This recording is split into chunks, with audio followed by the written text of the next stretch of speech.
welcome back to 20th Century Dude. Today we're going to be doing another episode of Is It Broke, Fixable, or Just Plain Durable, featuring my friend Burkett Fleming. So now I'm going to be turning the host duties over to him. Enjoy.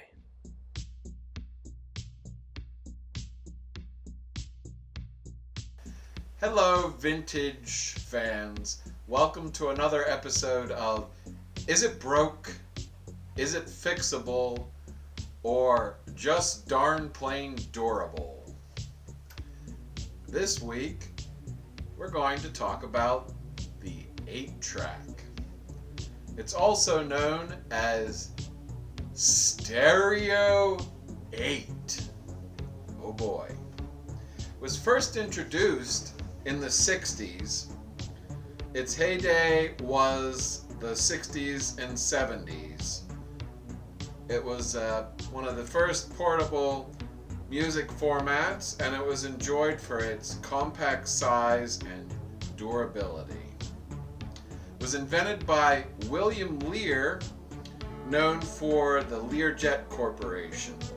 He joined forces with three big guns: Ford, Ampex, and our good old trustworthy RCA Records. The 8-track came out of a 4-track tape, which was developed in 1956. The first commercial intro of the 8-track was in 1964. On an interesting side note, Philips invented the cassette tape in 1964, but people preferred the 8-tracks because it had superior sound. Now give that some time and that would change. People would then prefer cassettes because, let's face it, who wants to have to listen to the same track over and over to get to their favorite song? And with a cassette, you could fast forward and rewind to your favorite song. And it also eventually had superior sound. The automobile was the biggest factor in the 8-track really gaining ground once it was introduced, as the quality was better than listening to your mono AM radio. However, they did make stereo AM in the 80s, but perhaps we'll save that for another time. And it never went anywhere because, well, let's face it, FM was already stereo. Who wants AM stereo? In 1965, Ford offered 8-track players in their new automobiles. That was the first. 8-tracks proved that Americans liked having music while they traveled. They were phased out in stores in the 1982 to 83 year. Let's delve a little deeper into the 8-track cartridge itself. I have here Johnny Cash, Any Old Wind That Blows. The tape works quite well, actually. I may have repaired it at some point. But let's get a closer look at the tape. Since I've had this one apart before, I can do that. So the tapes themselves are 1/4 inch wide. It runs at 3.75 inches per second. They used an endless loop design, meaning it just keeps going and going and going.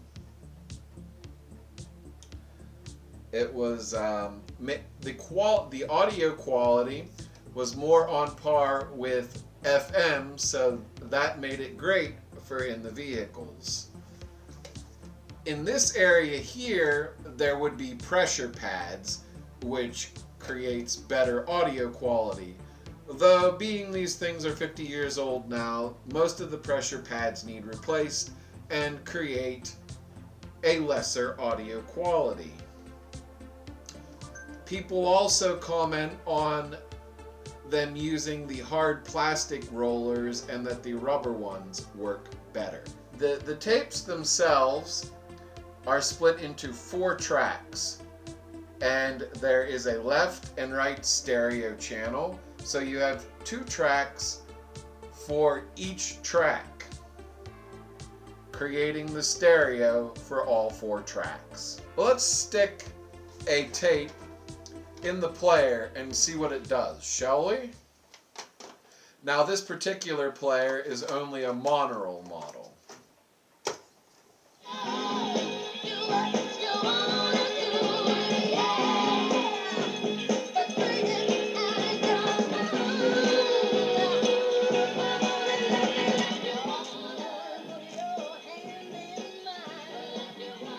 And then to switch tracks, we do this.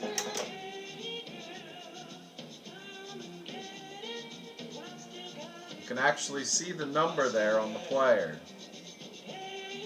This is called the plunger model.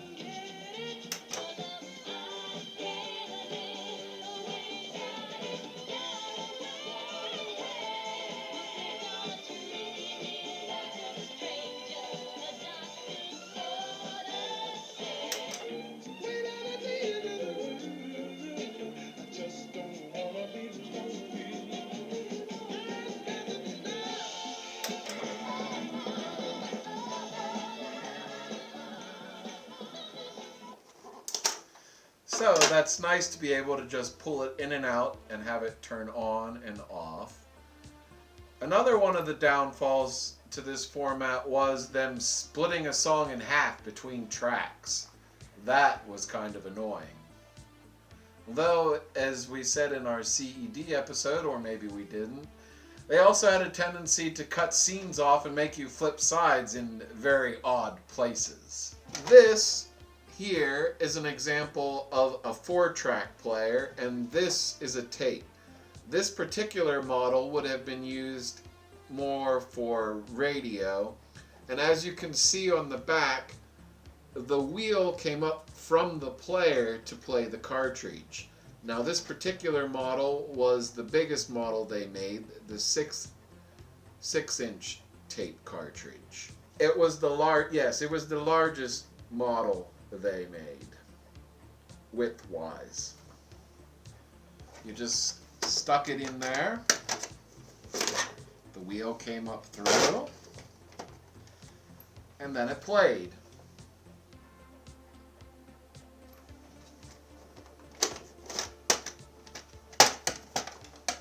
It was already mentioned that it came out in 1954.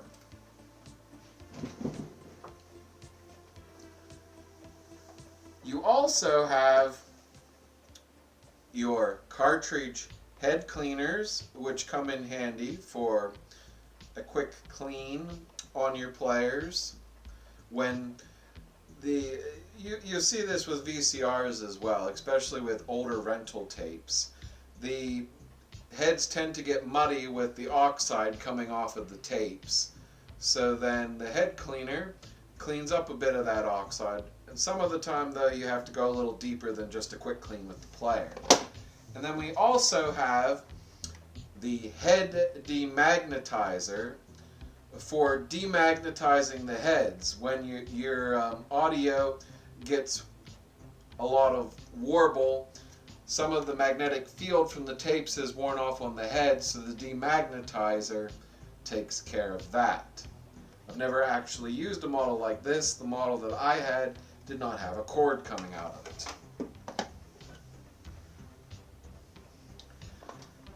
Another advantage of 8 tracks was you were able to record on cartridges. So there are a lot of mixed tapes made in the 70s and 80s. It's very interesting listening to what your parents recorded on 8-track.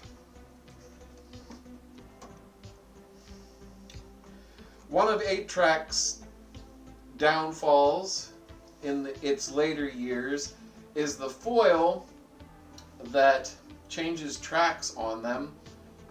The glue on the back has a tendency to let go, so you'll be playing it through the player and all of a sudden you have no more audio because the tape has pulled apart. And if you're not careful in repairing it, then you have a bajumbo's mess on your hands. Though with experience it gets much easier.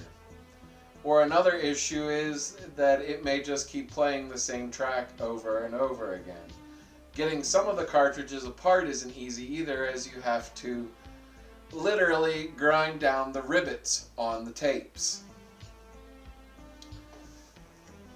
This is the wiring harness for one of the in-car stereos. So back in the day, people would actually steal your stereo if you left it in your car. So this piece would be mounted in your car, and then the actual player you would slide out from coupling into the harness, and then put it in your glove box so that no one could steal it. This is a car model. Most likely it would have been in a 70s muscle car. It would have sat up like this. But an interesting thing with this is, since most cars had AM in them, this also has FM in it, so it would have been able to play FM through your car speaker, as well as your 8-track. I have here a player that I actually cleaned and got going. Another downfall is the belts tend to melt and go into goo and fall apart. So the belt goes on here, and it comes up onto this idler pulley, and that's what runs the 8-track. It runs the rod coming off of the idler pulley, which is the only thing that makes the 8-track move. The transformer on the back takes the current down for the player. This blue relay here is what changes tracks when you push the button or when it hits the actual foil. Each one of these wires represents one of the tracks, and the lights that tell you 1 through 4. So when it switches from track 1 through 4, the head actually goes up and down. So another problem with these players is if they sit too long, the head has a tendency to get stuck in one place. So you've got to tear it apart and clean it. There is a screw here in the middle. That screw is for adjusting the head. If you have bleed over from the different tracks, you can turn that a little bit to make the head go up or down for the particular track you're on. There's a little switch inside there when you push the tape in that actuates the motor when the tape is going in to make the motor start working. We're going to end this segment on a little Creedence Clearwater.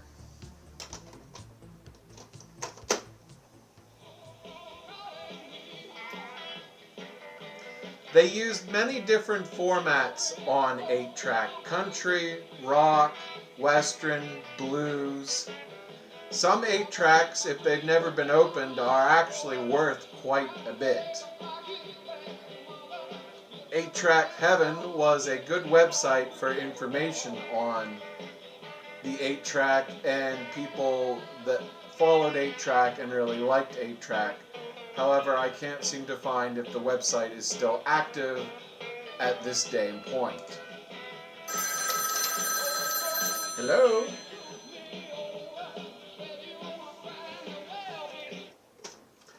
Yes? No, I'm afraid you've got the wrong number. We are currently experiencing thunderstorms here, and the quality of this transmission may not be that great. Hold on, I have a call on another line. Hello? Yes? No? That's correct. Thanks for tuning in to today's episode. Remember, if the women don't find you handy, they should at least find you handsome. Keep your stick on the ice.